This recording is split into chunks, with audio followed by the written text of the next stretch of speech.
This video is purely for educational purpose. The content in this video is a part of the book Nirva Mathematics. All students and teachers who read and refer the book Nirva Mathematics can enjoy this video fabulously. It's an advice to solve all exercises in the book after watching this video.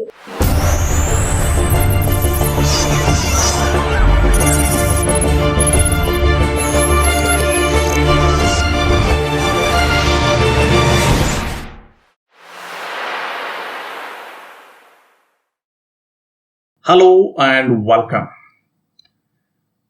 In this lecture, we will see how to apply algebraic identity. So many times I have observed that students may remember all the identities, but unfortunately he couldn't recognize where and how to apply the known identity. मैं ये बताना चाहता हूं कि students के पास knowledge होता है लेकिन एप्लीकेशन की एबिलिटी थोड़ी कम होती है। तो नॉलेज होना, किसी चीज को मालूम होना, यह अलग चीज है, और जो चीज मुझे पता है उस चीज को कैसे, कहां एग्जैक्टली अप्लाई करना है, यह अलग चीज है। तो इसीलिए आज के इस वीडियो में हम देखेंगे कि अलजेब्राइक आइडेंटिटी याद रखने के बाद भी स्टूडेंट्स क्यों फेल होता है उसको अप्लाई करने के लिए। तो शायद ये वीडियो आपके बहुत मदद करेगा। तो यहां पर सबसे पहले हम देखेंगे what is the difference between terms and factors. तो आप कोई दो वेरिएबल लीजिए, that is X and Y. ये दोनों का जब आप एडिशन या सब्सट्रैक्शन करते हो तो ये दो वेरिएबल सेपरेट हो जाते हैं ड्यू टू द एडिशन और सब्सट्रैक्शन। तो ये होती है first term and this is called as a second term. तो ये दो टर्म्स हैं। तो बताइए टर्म्स कैसे आइडेंटिफाई करेंगे कि जिनके बीच में प्लस या माइनस आता है, मतलब जो चीजें प्लस या माइनस से सेपरेट होती है उनको हम टर्म्स बोलेंगे। और इन्हीं दो वेरिएबल्स का अगर हम मल्टीप्लीकेशन लेते हैं तो इनको हम टर्म्स नहीं, ये एक ही टर्म है, these are they not two terms. तो ये सिंगल टर्म है। तो ये x और y they are attach with each other by using the operation multiplication, therefore these x and y are called as factors. So what is the difference? Terms are separated by plus or minus sign and factors are attached by multiplication sign. तो इसको हम factors बोलेंगे। ये जानना इसलिए जरूरी था क्योंकि ये आपकी है identity a plus b bracket square is equal to a square plus b square plus 2ab। अब ये जो लेफ्ट साइड है a प्लस बी ब्रैकेट का square, what is the meaning of square? Square means same quantity multiply with itself, therefore the left side can be written as a plus b times a plus b। If you observe in the left hand side, this is one bracket, this is another bracket and they are joined each other by multiplication. तो ये दोनों brackets क्या हो गए? Factors. अब right side को observe कीजिए आप, लेफ्ट साइड और राइट साइड इक्वल है लेकिन दोनों साइड का अलजेब्राइक स्ट्रक्चर अलग है। राइट साइड में यहां a का स्क्वायर है, यहां b का स्क्वायर है, और a स्क्वायर और b स्क्वायर के इन बिटवीन प्लस साइन है। जब प्लस आता है तो ये फर्स्ट टर्म हो जाती है, ये सेकंड टर्म हो जाती है, और यहां भी प्लस है तो ये थर्ड टर्म हो गई। इसका मतलब this identity is nothing but a bridge between factors and terms. अब इसमें आपको समझना क्या है, जहां हम अक्सर गलती करते हैं वो ये है कि इस आइडेंटिटी को जब आप याद करोगे तो इसका मोटिव, इसका मकसद आपको ध्यान में रखना होगा। और इसका मकसद ये है कि ये फैक्टर्स को टर्म्स में कन्वर्ट करती है या टर्म्स होंगे तो उसको फैक्टर में कन्वर्ट करती है। This is the very simple application of this identity जो कि समझना जरूरी है, और यही मैथमेटिक्स है। सिर्फ फॉर्मूला याद करना, this is not a mathematics.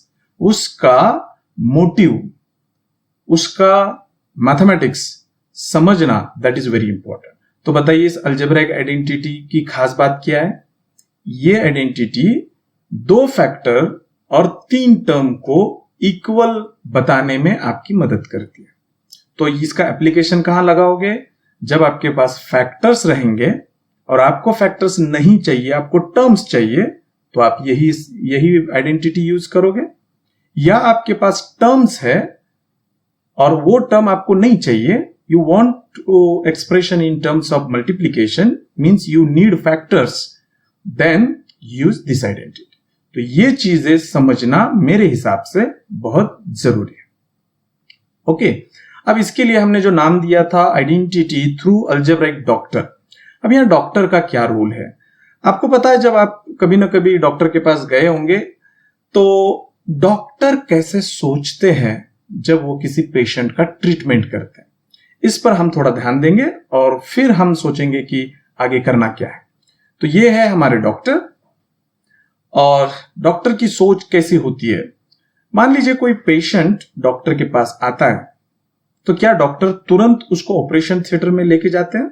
नहीं। तो वो पहले उस पेशेंट की जो भी समस्या है उसको बड़े ध्यान से सुनेंगे। डॉक्टर के दिमाग में हजारों दवाइयां के नाम होते हैं, लेकिन वो हजारों दवाइयों में से कौन सी मेडिसिन इस पर्टिकुलर पेशेंट के लिए ज्यादा एप्लीकेबल है, ये डिसीजन डॉक्टर्स लेते हैं। कैसे लेते हैं डॉक्टर्स डिसीजन? तो पेशेंट्स उनको अपनी समस्या बताता है। जब डॉक्टर पेशेंट की समस्या सुनते हैं तो वो सिम्टम्स किस बीमारी के तरफ इशारा कर रहे हैं, ये डॉक्टर के दिमाग में आ जाता है। तो कंफर्मेशन के लिए डॉक्टर्स पेशेंट को एक पैथोलॉजिकल टेस्ट सजेस्ट करते हैं, और वो टेस्ट कंफर्म करती है कि सिम्टम जो बताए गए वो सही में उसी बीमारी के है जो डॉक्टर को प्राइमा फेसी फील हुआ था।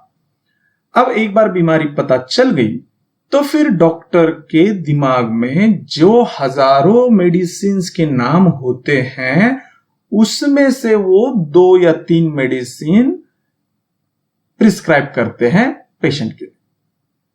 तो इसका मतलब ये हो गया कि हमको पहले डायग्नोसिस करना होगा बीमारी का एंड देन ट्रीटमेंट करना होगा। That is the usual practice performing by the doctors.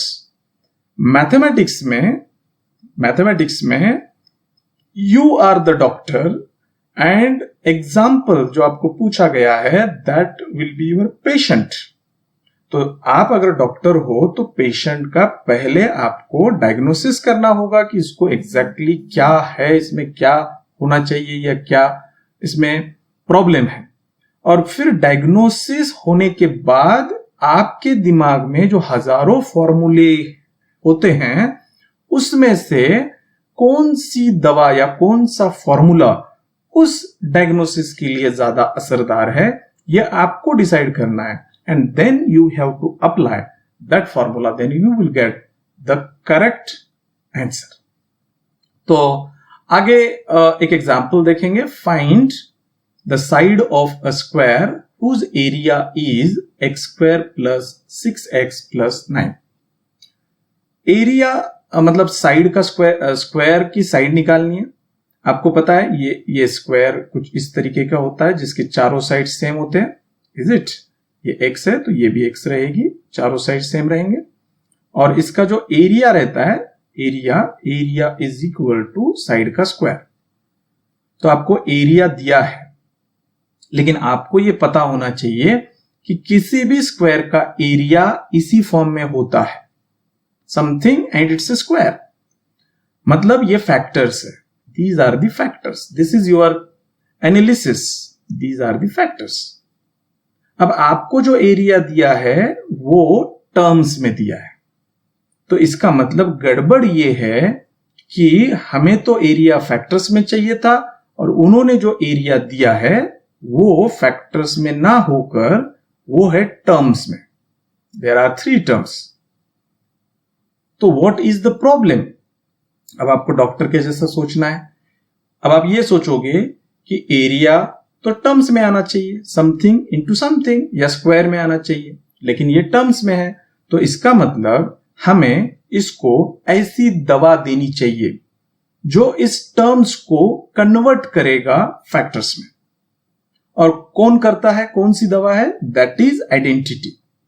और फिर आइडेंटिटी में हम इसको फैक्टर्स निकालेंगे। तो ये आपकी फर्स्ट टर्म, ठीक है, और इसको हम लिखेंगे 2 इंटू 3 6 को, और ये x एज इट इज, और इस 9 को लिखेंगे 3 का स्क्वायर। तो देखिए ये हो गया x का स्क्वायर, ये हो गया 2, ये हो गया 3, और ये हो गया x, ये मल्टीप्लिकेशन में है, और ये हो गया 3 का स्क्वायर। अब आपकी जो आइडेंटिटी थी वो ये थी। अब आपको मैं याद दिलाता हूं कि आइडेंटिटी को कैसे याद रखना है। बाइनोमियल टर्म्स है, 2 टर्म्स है, तो फर्स्ट टर्म का पहले स्क्वायर कीजिए, मिडल साइन जो है वो यहां दीजिए, दोनों टर्म्स का मल्टीप्लिकेशन कीजिए, उसका डबल कीजिए, और फिर प्लस सेकंड टर्म का स्क्वायर कीजिए। This is your identity. अब यहां देखिए, फर्स्ट टर्म x का स्क्वायर है, यहां 3 का स्क्वायर है, और ये x और ये 3 का दोनों का यहां मल्टीप्लिकेशन है और डबल है, मतलब ये एग्जैक्टली मैच हो गया आपके right hand side of the identity जो आपको याद है। तो अब इसका आंसर आप लिखोगे लेफ्ट साइड, ये आंसर आएगा स्क्वायर। तो ये रहती है आपकी first term, that is x, ये रहता है आपका middle sign, that is plus, और ये रहती है आपकी सेकेंड टर्म, दैट इज 3। तो ये हो गया आपका x प्लस 3 होल स्क्वायर। और इसको चाहे तो आप ऐसा लिख सकते हो। तो देखिए मैंने इस आइडेंटिटी का अप्लाई करके 3 टर्म्स को कन्वर्ट कर दिया 2 फैक्टर्स में, जो कि मेरे लिए एरिया ऑफ स्क्वायर के लिए जरूरी था। तो ये जब ऐसे आता है तो यही आपके स्क्वायर की क्या बनती है? Side. And therefore you can conclude your answer, required side of square is x plus 3 units. ठीक है? Next example is, if the side of a square is 4x plus 3, मतलब x square का side दिया है आपको units, and its area is in the form of ax square plus bx plus c, then find a plus b minus c. Okay, तो square का side आपको दिया है तो आप एक स्क्वायर ड्रॉ कीजिए समझने के लिए। This is square. स्क्वायर का साइड चारों सेम होते हैं तो ये सेम हो जाएंगे, चारों साइड सेम है, राइट? और उसका एरिया आपको निकालना है। तो what is the formula of square का एरिया? दैट इज साइड का स्क्वायर। क्या है आपका साइड स्क्वायर का? 4x plus 3 and bracket square. This is your area. लेकिन आपको जो सवाल पूछा है उसमें आपको a और b और c चाहिए। वो a b c यहां की कोएफिशिएंट्स है, और इसलिए आपका एरिया स्क्वायर का इस फॉर्म में आना चाहिए, इस फॉर्म में आना जरूरी है। और इस फॉर्म में टर्म्स है। ये क्या है? फैक्टर्स। ये क्या है? टर्म्स। तो इसका मतलब ये हो गया कि आपका डॉक्टरी दिमाग सोचेगा कि मेरे पास अभी जो है वो फैक्टर्स है और मुझे सॉल्व करने के लिए क्या चाहिए? टर्म्स। तो मेरे दिमाग में जितने फॉर्मूले हैं उस फॉर्मूले में से कौन सा फॉर्मूला यहां टर्म्स को या फैक्टर्स को कन्वर्ट करेगा टर्म्स में? तो मैं बता रहा हूं कि अलजेब्रिक आइडेंटिटी ही आपको जोड़ देती है टर्म्स को और फैक्टर्स को। तो अभी आपके पास फैक्टर्स है, आपको टर्म्स चाहिए, तो इसलिए आपका दिमाग डिसीजन लेगा कि यहां पर आइडेंटिटी ही यूज करनी होगी। तो आइडेंटिटी हम कैसे यूज करते हैं? फर्स्ट टर्म जो भी रहेगी उसका स्क्वायर, मिडल साइन जो है वो as it is, 2 compulsory, 2 empty bracket, first bracket में फर्स्ट टर्म जो भी रहेगी, सेकंड ब्रैकेट में second term plus compulsory and second term का स्क्वायर। इसको हम सिंप्लीफाई करेंगे। 4 का स्क्वायर 16, x का स्क्वायर x स्क्वायर। ये देखिए 2 इंटू 4 8, 8 इंटू 3 24, तो ये हो जाएगा 24x एंड प्लस 3 का स्क्वायर आता है 9। आपने क्या कमाल कर दिया कि फैक्टर्स को कन्वर्ट कर दिया टर्म्स में। क्यों किया? क्योंकि एग्जाम्पल में ये आवश्यकता थी कि आपको टर्म्स चाहिए थे, इसलिए आपके दिमाग ने सोचा कि how to convert factors into terms. और वो काम कौन करेगा? कौन सी मेडिसिन करेगी? Algebraic identity. इसलिए हमने फैसला किया एज लाइक अ डॉक्टर, और फिर हमने ये टर्म्स प्राप्त कर लिए। अब आपको इसको कंपेयर करना है, जो आपको फॉर्मेट दिया था ax² plus bx plus c। तो यहां x² मैच हो गया, तो ये a मतलब ही 16 हो जाएगा, तो आपकी a की वैल्यू आ जाएगी 16। x यहां मैच हो गया, देखिए, तो यहां पर x का कोएफिशिएंट b है, तो यहां पर 24 है, तो b हो जाएगा आपका 24। And last term is a constant, तो कांस्टेंट जब मैच हो जाएगा तो c की वैल्यू आ जाएगी 9।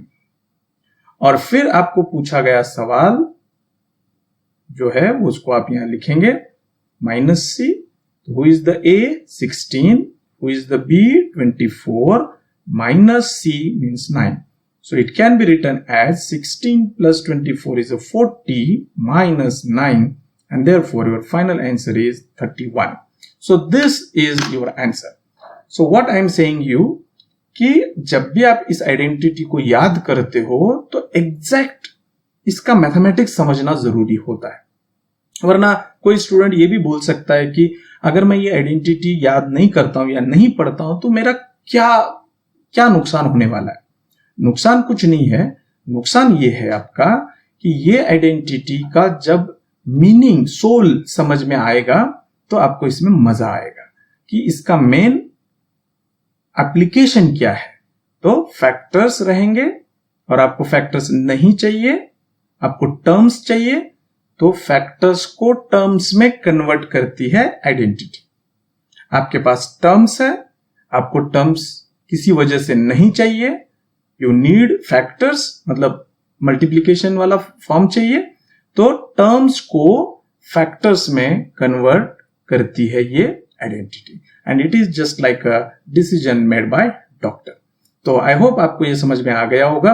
तो नेक्स्ट वीडियो में इसी आइडेंटिटी का दूसरा रूप, दूसरा अवतार हम देखेंगे। एंजॉय।